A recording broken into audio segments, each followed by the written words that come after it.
பிரைசலால் இப்பொழுதும் எஸ்தரின் சரித்திரத்தை குறித்து இந்த நாளிலே நாம் சற்று நேரம் தியானம் செய்கிறோம். எஸ்தர் போது இந்து தேசம் முதல் எத்தியோப்பியா நாடு வரைக்கும் உள்ள 127 நாடுகளிலே அரசாண்ட அகாஸ்வேரு என்ற ராஜா அரசாண்டு வந்தார். அந்த 127 நாடுகளுக்கும் ஒவ்வொரு நாடுகளுக்கும் ஒவ்வொரு ராஜாக்கள், பிரபுக்கள், மந்திரிமார்கள் எல்லாருமே இருப்பார்கள். அவர்களுக்கு மேலாக இந்த அகாஸ்வேரு ராஜா ஒரு நாள்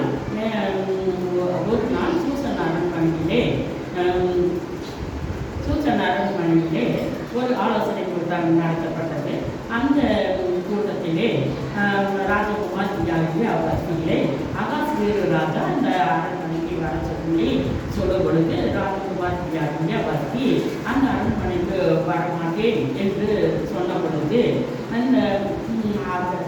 அந்த சூசன் அரண்மனைக்குள் வந்த எல்லா ராஜாக்களும், மந்திரிமார்களும், பிரபுக்களும் எல்லாரும் இருக்கும் பொழுது இந்த வஸ்தி வரமாட்டேன் என்று அகாஸ்வேருவிடத்திலே சொல்லும் பொழுது இந்த அகாஸ்வேருக்கு மிகவும் கண்கோபம் கொண்டு இந்த வஸ்தி ஏன் இப்படி சொல்கிறாள் என்று சொல்லி கேட்கும் பொழுது இதுக்கு நாம் என்ன தீர்மானம் பண்ண வேண்டும் என்று சொல்லி அங்கு வந்த அந்த ராஜாக்களிடத்திலும், பிரபுக்களிடத்திலும், மந்திரிமார்களிடத்திலும் ஆலோசனை கேட்கும் பொழுது இந்த வஸ்தி இப்படி துணிகரமாக அகாஸ்வேரு ராஜாவுக்கு கீழ்ப்படிய மாட்டேன் என்று சொன்ன பொழுது இப்படி நாம் என்ன செய்ய வேண்டும், என்ன முடிவு எடுக்கலாம் என்று சொல்லி கேட்கும் பொழுது அந்த பல நாடுகளில் இருக்கிற வீட்டுக்கு வந்த அந்த ராஜாக்கள், பிரபுக்கள், மந்திரிமார்கள் எல்லாருமாக சேர்ந்து இந்த வஸ்தியின் ஸ்தானத்திலே வேறொருத்தரை கொண்டு வர வேண்டும். இந்த வஸ்தி துணிகரமாக சொந்த புருஷனுக்கு கீழ்ப்படியாமல் போனால்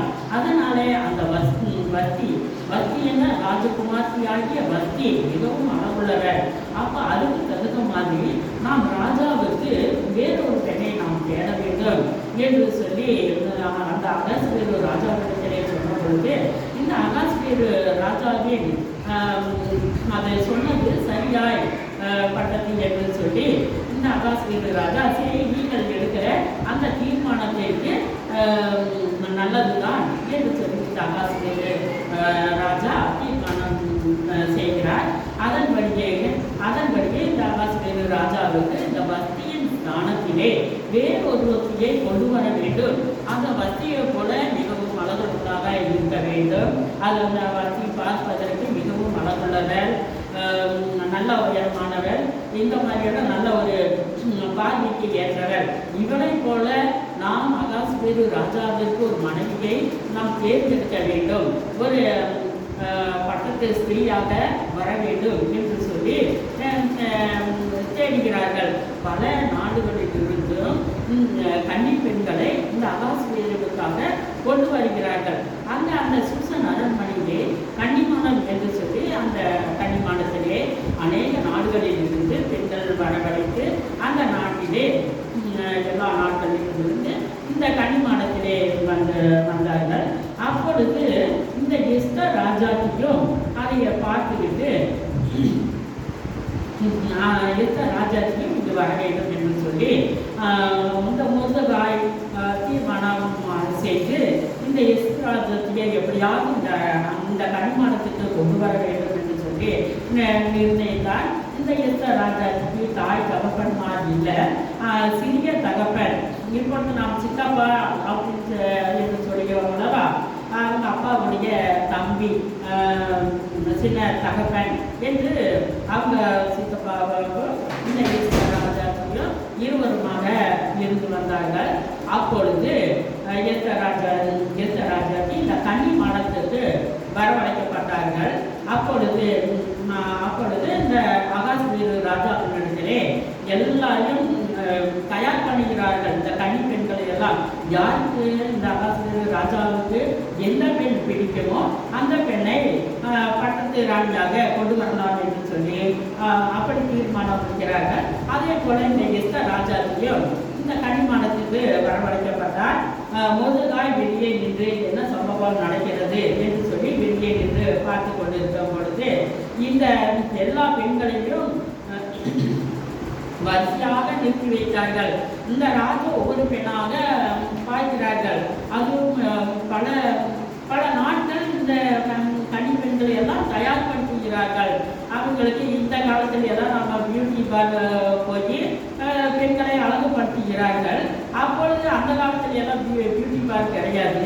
அவர்கள் தங்களை தயார்படுத்துவதற்கு ரெண்டு பலரை தயார்படுத்தி அவர்களுக்கு அழகு சாதனம் அது எல்லாம் வாங்கி கொண்டு வந்து அவர்களை தயார்படுத்துகிறார்கள்.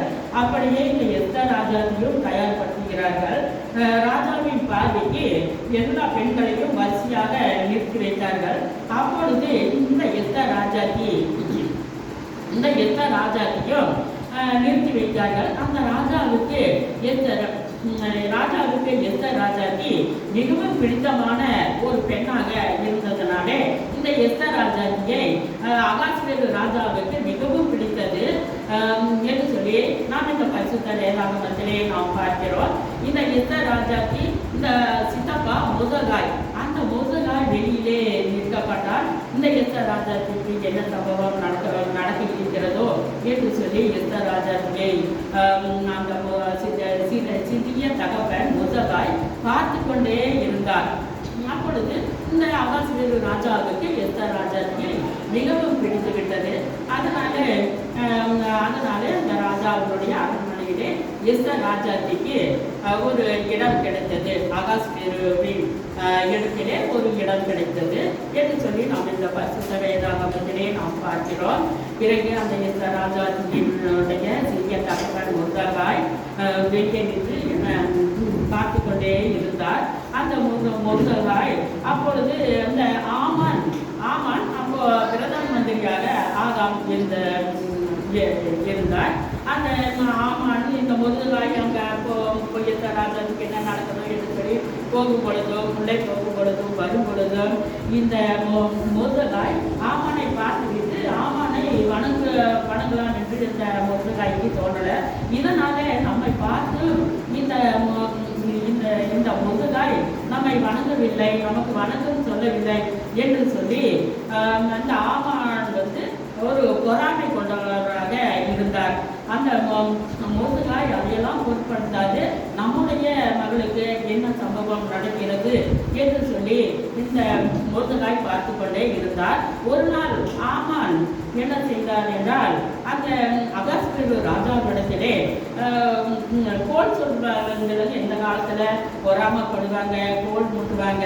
அந்த மாதிரியே இந்த ஆமான் பொறாமைப்பட்டு அந்த அகாஸ்வேரு ராஜாவின் இடத்திலே போய் சொல்லி ராஜாவே இந்த மொர்தெகாய் நமக்கெல்லாம் நமக்கு நம்ம சொல்றது செவிசாய்க்கவில்லை, நமக்கு யாரும் மொர்தெகாய் வணக்கம் சொல்லவில்லை என்று சொல்லி ஆமான் இன்னும் பல விஷயங்களிலே இந்த ராஜாவிடத்திலே கோல் சொல்றவராக இருந்தார் மொர்தெகாயை பற்றி ஆமான். அதனாலே இந்த ராஜா ராஜா மொர்தெகாய் சொல்படி கேட்டு நீ என்ன சொல்கிறாய் என்று சொல்லி ஆமான் இடத்திலே கேட்கும் பொழுது இந்த மொர்தெகாயின் சொந்த ஊரான யூதகுலம், அந்த யூதகுலத்தில் இருக்கிற எல்லா ஜனங்களையும் நாம் அழிக்க வேண்டும் என்று அந்த ஆமான் சொல்லும் பொழுது ராஜா சரி உன்னுடைய சொல்படியே நீ செய் என்று சொல்லும் பொழுது இது மொர்தெகாய்க்கு அந்த சம்பவம் கேள்விப்பட்ட பொழுது இந்த மொர்தெகாய் எஸ்தர் இடத்திலே சொல்லி நம்ம யூதகுலத்தை அழிக்க போறாங்களாமா அப்படின்னு சொல்லும் பொழுது இந்த எஸ்தர் அந்த அகாஸ்வேரு ராஜாவிடத்திலே சொல்லி இந்த யூதகுலத்தை நாம் அழிக்க வேண்டாம் என்று சொல்லி இந்த எஸ்தர் ராஜாக்கு தாழ்மையால் அந்த அகாஸ்வேரு ராஜாவிடத்திலே சொல்லும் பொழுது அப்போ இந்த எஸ்தர் ராஜாக்கு அந்த சொல்வதற்கு முன்பதாகவே அல்லும் பகலும் 3 நாள் இந்த எஸ்தர் ராஜாத்தியும் தன்னுடைய தாதிமார்களும் சேர்த்து உபவாசம் பண்ணினார்கள். இப்பொழுது நாம் என்ன காரியம் நமக்கு நடக்க வேண்டுமோ நம்ம மாதத்துல ஒரு 2 நாள் 3 நாள் உபவாசம் எடுத்து அந்த காரியம் ஜெயமாகும் வரையிலும் நாம் உபவாசத்தை இருக்க மாட்டோம். அதே போல இந்த எஸ்தர் ராஜாத்தையும் தனது தாதிமார்களையும் சேர்த்து கொண்டு அல்லும் பகலும் முடியாமலும் குசியாமலும் 3 நாள் உபவாசம் எடுத்து ஜெபித்தார்கள்.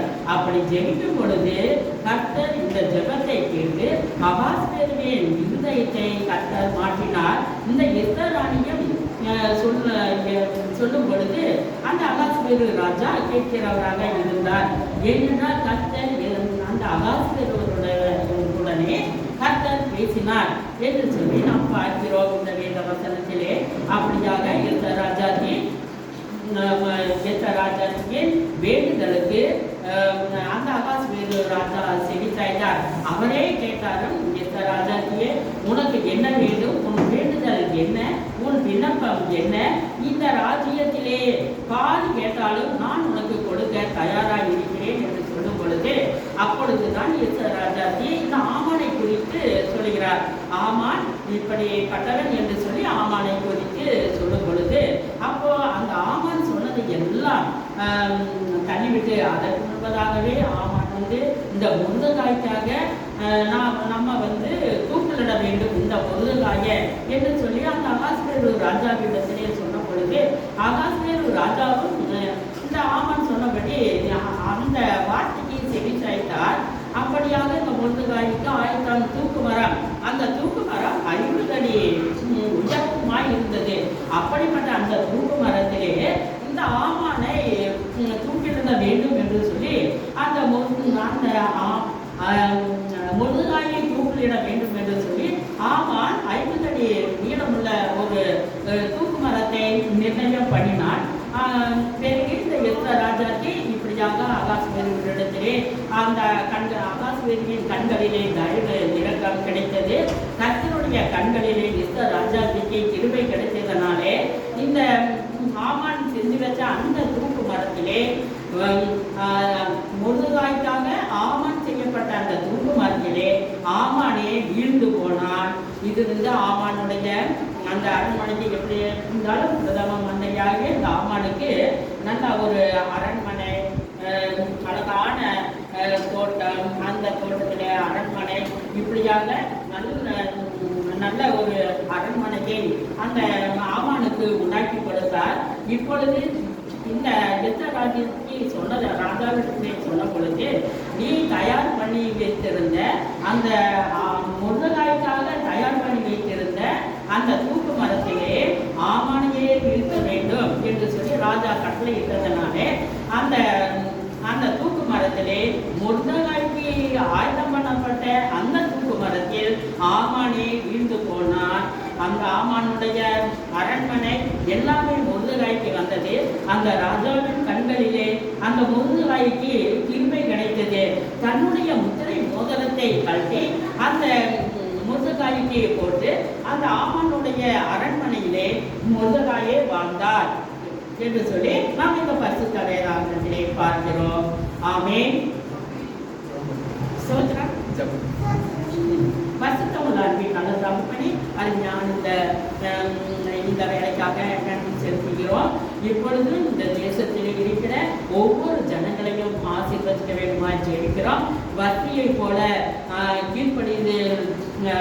கீழ்ப்படிந்துள்ள மனைவியாக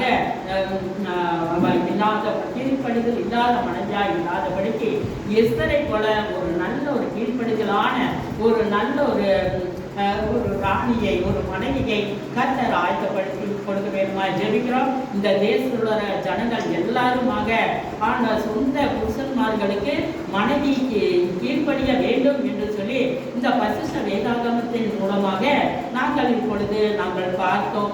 ஆனால் இப்படியே அந்த ராஜகுமாரி ஆகிய இந்த வஸ்தி அகாஸ்வேருவுக்கு கீழ்ப்படியாக இருந்ததனாலே இப்படி அந்த வஸ்தியை இப்படியே விட்டுவிட்டால் எல்லா ஜனங்களும், இந்த நாட்டில் உள்ள எல்லா ஜனங்களும் தன்னுடைய சொந்த புருஷன்மார்களுக்கு கீழ்ப்படிய மாட்டார்கள் என்று சொல்லி இந்த எஸ்தரின் புஸ்தகம் எங்களுக்கு ஒரு நல்ல ஒரு ஆசீர்வாதமாக இருந்தது. இதை பார்க்கிற அனைவருக்கும், எல்லா நாடுகளில் இருக்கிறவர்களுக்கும், இந்த தேசத்தில் இருக்கிறவர்களுக்கும், மாவட்டங்களில் இருக்கிறவர்களுக்கும் சொந்த புருஷன்மார்களுக்கு கீழ்ப்படிந்துள்ள மனைவியாக இருக்க வேண்டும் என்று சொல்லி இந்த வேதாகமம் எச்சரித்தது போல அப்படியாக நாங்கள் உம்மிடத்திலே நாங்கள் கேட்கிறோம். இதை பார்க்கிறவர்கள் எல்லாரும் தங்கள் புருஷன்மார்களுக்கு கீழ்ப்படிய வேண்டும் என்று சொல்லி கர்த்தர் இந்த வசனத்தை கொண்டு நீர் பேசுனதுக்காய் சோதரம். ஆமென். என் ஆத்மாவே கர்த்தரை சோதரி, என் முழுவதுமே பரிசுத்த நாமத்தை சோதரி. என் ஆத்மாவே கர்த்தரை சோதரி, அவர் சர்வ உபகாரங்களையும் மறவாதே. ஆமென்.